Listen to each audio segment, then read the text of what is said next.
E eu gostaria de iniciar esta nossa reflexão fazendo a vocês uma pergunta simples que vocês podem agora responder em vossos corações. O que é pior? Não enxergar com os olhos ou não enxergar com o coração? O que é pior?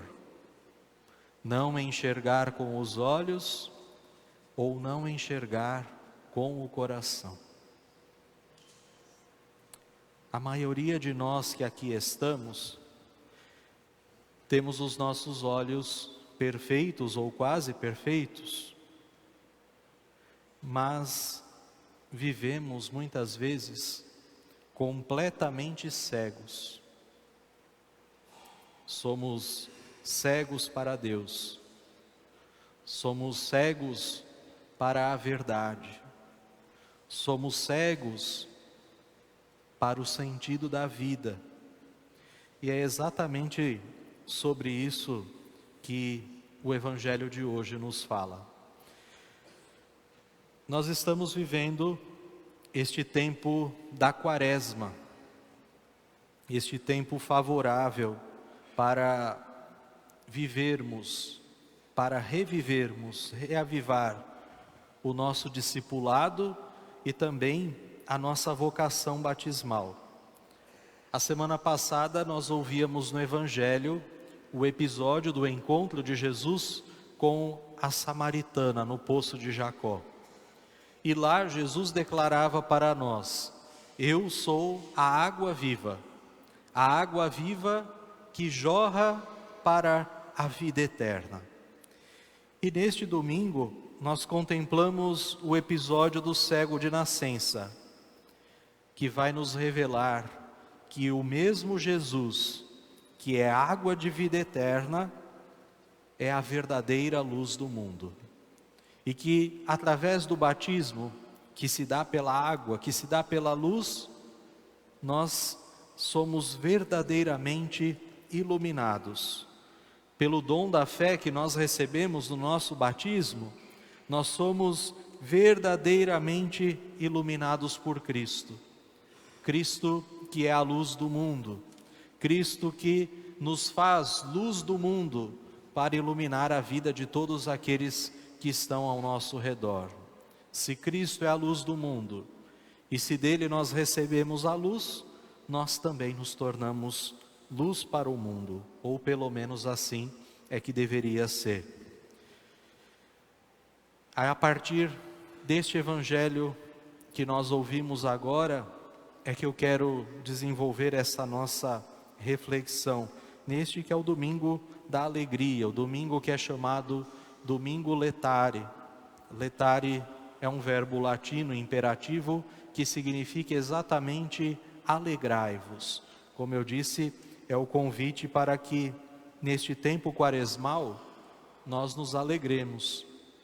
Talvez alguém pode perguntar, mas faz sentido na Quaresma, um tempo penitencial, onde nós buscamos pelo jejum, pela oração, pela caridade, viver mais intensamente a nossa vocação batismal, né? Buscamos converter o nosso coração, buscamos chorar as nossas penas, os nossos pecados. Faz sentido nos alegrarmos? A minha resposta é sim, claro que faz sentido. Exatamente porque neste domingo nós somos convidados a olhar não para o nosso passado, não por aquilo que nos fez pecadores, mas nós somos convidados a olhar para a frente.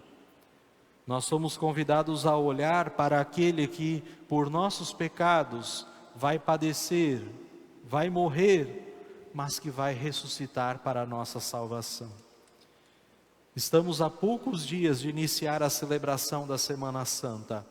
E este domingo vem nos convidar, olha, a penitência está difícil, o caminho é duro, a conversão é difícil, mas a glória de Deus se aproxima, a glória da ressurreição está perto, está próxima, a salvação está chegando, por isso alegrai-vos.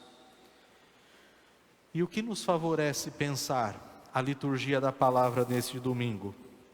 Como eu disse, nós pedimos a Deus que é Pai das luzes, porque Ele nos ilumina, que Ele venha com profundidade em nossos corações, que Ele penetre em nossos corações e nos permita que, como batizados, ou como aqueles que estão se preparando para nos próximos dias receber o santo batismo, ou a nossa irmã Kathleen, que daqui a pouco vai receber a graça do batismo, exatamente para que a gente não se deixe dominar pelo poder das trevas. Cristo nos ilumina, Cristo nos dá a luz, para que a gente se livre do poder das trevas, que no Evangelho de São João é exatamente o pecado. Cristo nos ilumina para que os nossos olhos se abram à verdade, para que os nossos olhos se abram à fé que recebemos, exatamente para que saibamos, como cego de nascença, durante a nossa vida, dizer que cremos que Jesus Cristo é o Messias, que Jesus Cristo é o Senhor. O batismo na igreja, ele sempre significou exatamente esta iluminação na fé daqueles que são batizados, os neófitos, os novos filhos de Deus. Os neófitos são aqueles que nascem, renascem para Cristo, que foram gerados em Cristo pelo batismo.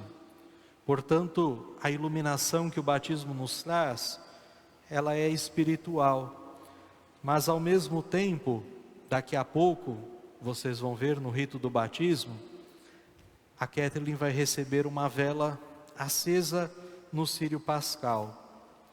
Isso significa exatamente isso. O batismo, a luz de Cristo, nos ilumina, nos faz sair do caminho das trevas, como convidava-nos São Paulo na segunda leitura. Já não andeis nas trevas, porque agora somos luz no Senhor. Vivei como filhos da luz. Para que a gente compreenda o Evangelho de hoje, nós precisamos voltar um pouquinho atrás no Evangelho de São João. Nós estamos no capítulo 9. Desde o capítulo 7 do Evangelho de São João, Jesus está participando de uma festa que é chamada a Festa dos Tabernáculos, ou também a Festa das Tendas. É exatamente uma festa onde os judeus ali próximos ao templo armavam as suas tendas, as suas cabanas, exatamente para recordar o tempo em que o povo de Deus caminhou pelo deserto, para recordar o povo que habitava naquela que era chamada a tenda da reunião. É uma grande festa judaica que se dá, que é celebrada em Jerusalém. E ao final desta festa, no capítulo 7 de São João, Jesus vai declarar: se alguém tiver sede, venha a mim e beba. E aí São João vai nos dizer que Jesus estava falando exatamente do Espírito Santo que ele veria a derramar. E é São João também que nos vai falar que esta festa dos tabernáculos, ela está intimamente ligada ao ato de Jesus de mandar que o cego se lave na piscina de Siloé. Exatamente porque era tradição nesta festa que o sumo sacerdote fosse até a piscina de Siloé, tomasse um pouco daquela água numa jarra e depois derramava no templo, voltava ao templo e derramava. Exatamente aqui, ao enviar o cego à piscina de Siloé, Jesus está revelando que Ele é a verdadeira água viva, que Ele é aquele que verdadeiramente representa a nós a fonte da verdadeira bênção. Mas vamos olhar para o relato do homem cego. O cego de nascença. O texto começa lá no versículo 1, nos dizendo que Jesus, ao passar, viu um homem cego de nascença. É interessante nós notarmos que toda essa cena parte exatamente do olhar de Jesus. O cego não tem nome. A samaritana, a semana passada, também não tinha nome. Isso por quê? Para que todos nós, para que cada um de nós possamos nos identificar com o cego ou com a samaritana. E a partir disso, a pergunta que nós podemos nos fazer: qual a cegueira nós trazemos no nosso coração e que nós precisamos hoje que Jesus olhe? E que nós precisamos que hoje Jesus cure. Qual é a nossa cegueira do coração? Os discípulos vão perguntar a Jesus: Mestre, quem pecou para que ele nascesse cego? Ele ou os seus pais? Na mentalidade da época, como nós já sabemos, qualquer doença era encarada como uma consequência, como um castigo de Deus para o pecado. E aí Jesus vai corrigir essa visão. Ele vai dizer que Deus, por meio da sua ação, Ele se revela, Ele cura e Ele salva. Esse é o verdadeiro rosto de Deus. Um Deus que se revela, um Deus que age e um Deus que salva. Se a gente olhar para este cego, estes 3 passos vão se dar na sua vida e na sua iluminação espiritual. E Jesus vai dizer: enquanto eu estou no mundo, eu sou a luz do mundo. E em seguida ele vai fazer algo que nos parece um tanto quanto estranho, né? Na nossa cultura, principalmente, né? E em várias culturas, né? O cuspir está relacionado ao desprezo, está relacionado à falta de educação. Em algumas culturas, por exemplo, muitas vezes, e eu já presenciei isso, quando nós sacerdotes, quando nós padres, passamos às vezes próximos a um muçulmano, a um judeu, se é alguém mais fechado, quando nós passamos, eles cospem no chão, para mostrar o desprezo. Nós lembramos no Evangelho, né? A partir do Evangelho, o Evangelho não nos diz isso, mas nós dizemos que Judas cuspiu no rosto de Jesus. Exatamente na nossa cultura, no nosso entendimento, a saliva, o cuspe, ele nos relata um certo desprezo, uma certa falta de educação. Mas Jesus, ele cospe naquela terra, ele faz lama e ele passa nos olhos do cego. O que isso significa? Se a gente recordar um pouquinho das Sagradas Escrituras, lá no livro do Gênesis, no capítulo 2, o segundo relato da criação do homem, nós temos 2 relatos, né? Um deles, Deus simplesmente nos diz que o homem foi criado por Deus. E o outro vai nos dizer que Deus moldou o homem do pó da terra. Deus modelou o homem a partir do barro, a partir da terra, e depois soprou nas narinas para dar a vida. Jesus, ao colocar barro nos olhos daquele homem e usar da sua saliva que brota da sua boca, que brota do seu lábio, ele recria aquele homem. Jesus não nos remenda, Jesus não faz um conserto meia boca, dá um jeitinho ali na gente quando Ele nos encontra. mas Ele nos renova por inteiros. Ele nos conserta, Ele nos converte por inteiros. Se o nosso encontro com Jesus é verdadeiro, Ele não nos conserta pela metade para a gente ir levando a vida, mas Ele nos dá uma vida nova. É por isso que Jesus recria aquele homem, tem esse gesto de recriar. E uma outra interpretação que podemos dar a isso, é que quando Jesus coloca lama, coloca barro nos olhos daquele homem, ele está diante dos seus limites, ele está diante dos seus pecados. Jesus nos coloca diante desta dura realidade do pecado, do limite, da fraqueza, para que a gente reconheça que nós necessitamos dele. E depois ele vai mandar que aquele cego se lave na piscina. Desde os primórdios do cristianismo, a igreja identificou esse sinal como o sinal do nosso batismo. O próprio Evangelho vai nos dizer que a piscina de Siloé, a expressão Siloé significa enviado. O verdadeiro enviado é exatamente Jesus. Então aquele que se mergulha em Jesus, aquele que se mergulha no enviado, é liberto, é curado, passa a ser iluminado pela luz de Deus, tem a sua vida totalmente transformada.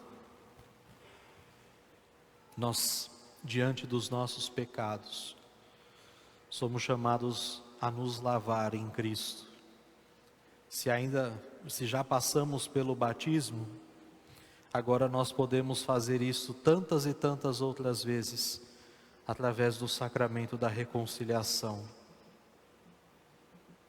Não fiquemos com os nossos olhos cheios de lama, cheio de barro. Não fiquemos limitados a enxergar a beleza da vida, a beleza da fé, a beleza da ação de Deus na nossa vida, na nossa história. O cego vai, se lava e volta enxergando. E aqui é bonito que São João vai nos apresentar um processo gradativo de conversão. A primeira pergunta que fazem ao cego: quem é que te curou? A resposta dele: aquele homem chamado Jesus. Depois vão perguntar de novo: quem é esse Jesus? Ele já não vai mais dizer aquele homem, ele vai dizer: é um profeta. Depois de novo, ele vai dizer: ele é enviado por Deus. Se esse homem não viesse de Deus, nada poderia fazer. E por fim, ele vai se encontrar com Jesus e, prostrando-se aos seus pés, colocando-se diante dele de joelhos, vai dizer: eu creio, Senhor. Um processo gradativo, lento, um amadurecimento na fé. Às vezes a gente quer se converter do dia para a noite, né? A gente acha que do dia para a noite a gente vai mudar, que aquele pecado de estimação que está enraizado, incrustado, aquele barro que está no nosso olho, ele vai sair do dia para a noite. E a gente não se dá conta que é um processo gradativo. Às vezes a gente quer que aqueles que estão ao nosso redor se convertam do dia para a noite. E aí nós vemos a conversão é uma obra de Deus que pode durar a nossa vida toda. Até o final da nossa vida nós vamos nos convertendo. Até o final da nossa vida nós temos a chance de dobrar os nossos joelhos e dizer: eu creio, Senhor. Alguns de nós, vai faltar barro para Jesus fazer lama e colocar nos nossos olhos, de tão distantes que estamos do caminho. É preciso ter paciência. A mesma paciência que Deus tem conosco. É preciso que muitas vezes nós tenhamos com nós mesmos essa paciência. Tenhamos conosco esse cuidado, né, de esperar, de fazer o percurso, de fazer o processo, sem pressa, sem medo, sem autocondenação. Tenhamos por nós mesmos a mesma misericórdia que Deus tem para conosco. E aí nós vemos que esse homem passa das trevas para a luz, ele passa a enxergar, ele crê em Jesus, ele realiza o seu gesto de adoração diante de Jesus. Lembram-se daquela pergunta que eu fiz no início? O que é pior? A cegueira dos olhos ou a cegueira do coração? O cego de nascença começa o evangelho cego e termina o evangelho enxergando. Os fariseus, que diziam enxergar, que diziam ver, terminam o evangelho sendo chamados por Jesus de cegos. É a cegueira do coração. A gente não diz no nosso ditado popular: o pior cego é aquele que não quer enxergar? Os fariseus são aqueles que enxergam com os olhos, mas são duros de coração, são cegos no coração. Tomemos cuidado, permitamos que Deus cure a cegueira do nosso coração. Jesus hoje te pergunta aquilo que perguntou ao cego: crês no Filho do Homem? O cego respondeu: eu creio, Senhor. E qual é a nossa resposta? O que temos a dizer a Jesus? Cremos verdadeiramente? Queremos verdadeiramente que Ele nos cure? Queremos verdadeiramente sair das trevas para a luz da vida, para a luz da verdade, para a luz do amor? Queremos, como aquele cego, ser verdadeiros discípulos de Jesus? Pensemos nisso.